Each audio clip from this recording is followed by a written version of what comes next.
one bedroom, one bath. To how many units did you do last? Last year, about 1,000 units. Same process, but you have to learn the process. How did you get started?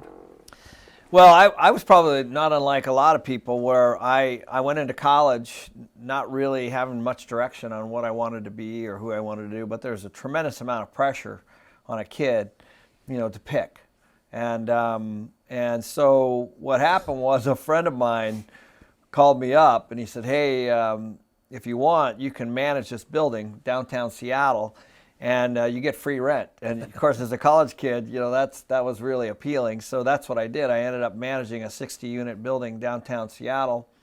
And I remember it was a one bedroom, and I made I think it was about $400 a month plus a one bedroom.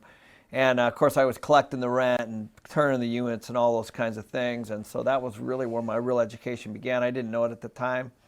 And then from there, what happened was part of the process of managing a building is I was still wrapping up school at the time, and Seattle's an area where I grew up and I was familiar with. So, but the owner would pull up in this beautiful car, and they'd walk up, and we'd have these monthly meetings about how much money was collected and what the expenses were. And so I had to learn about finances and financials and things like that. And then I started to really understand for the first time what it means when you have high vacancy, and what it means if you're not collecting all the rent, and also if you're overspending or if something breaks and it wasn't anticipated, and all those things. So that was unbelievably important time for me. It was a lot of work,